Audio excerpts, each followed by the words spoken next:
The Poles of Cognition by C. E. Morris. This essay will topically explore the possibility that logical reasoning and intuitive decision are purely antithetical, and thus are simply two extreme poles of the same concept.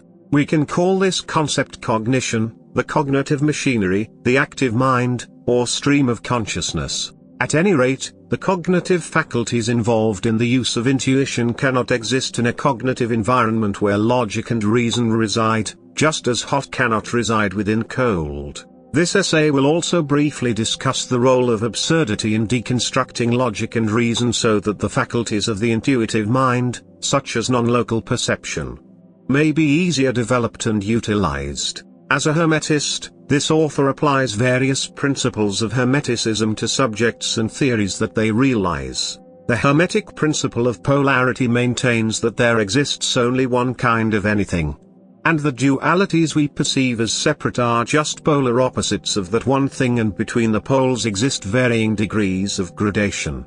For instance, love and hate are two extreme poles of the same concept, one of emotional feeling. The author brings this idea to natures of logic and intuition only because, as in the Hermetic axiom of polarity, love cannot freely exist inside of hate.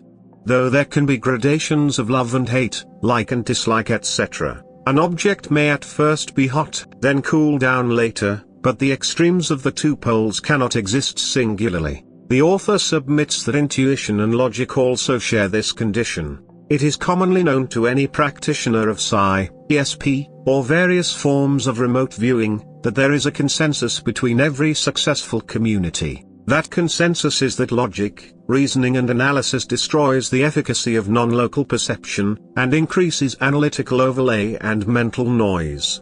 It is well known that an experienced CRV monitor will never ask the viewer to reason or analyze impressions from a target, but only to describe the impressions of the target with neutral terms such as life form, water, structure, etc. This is a protocol that cuts down on noise created by the rational mind and serves to foster a cognitive environment more suited to utilizing the faculties of intuition and non-local perception. Rational thinking imposes its own filter over the extrasensory aperture. Faculties associated with non-local perception are of the intuitive mind, the instinctual mind, and moreover, these abilities cannot ever exist in a cognitive environment of logic and reason.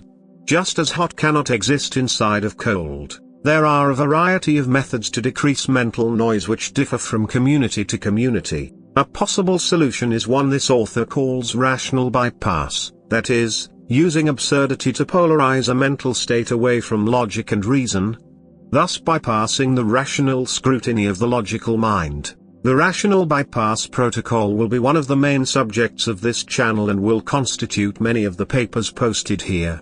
RB works under the assertion that mental clutter and logical impediments can be bound by absurdity, or by thoughts that don't belong to our deeply ingrained paradigm of science, our wholly indoctrinated understanding of nature and reality. Moreover, it is this author's belief that our current scientific paradigm, though very practical, also orders our thinking and reasoning. This means that as long as we are indoctrinated within this paradigm, it will be exceedingly difficult to form thoughts that exist outside of it. It is these thoughts of absurdity and illogic that free up the faculties of intuitive cognition. Additionally, what constitutes absurdity can be anything that falls outside one's personal logic, which is usually in line with the established paradigm of logic and reason. Rational bypass is simply a mental exercise that can be used to help polarize a mental state to one more conducive to unlocking non-local perception. Subsequent writings from this channel will focus on specific ways that outside thinking can unlock highly intuitive mental states. One example is splitting one's awareness between a target, in the form of a 4-choice trainer, and a rational bypass mental exercise. The 24-trial 4-choice trainer serves as feedback and measures the effectiveness of the exercise.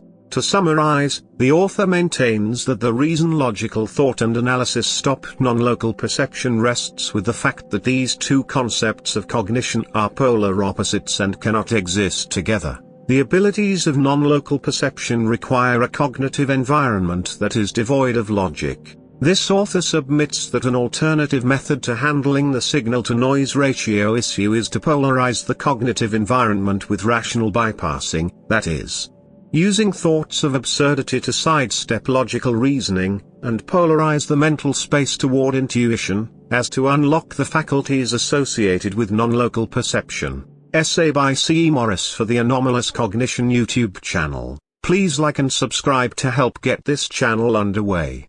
Thanks for listening.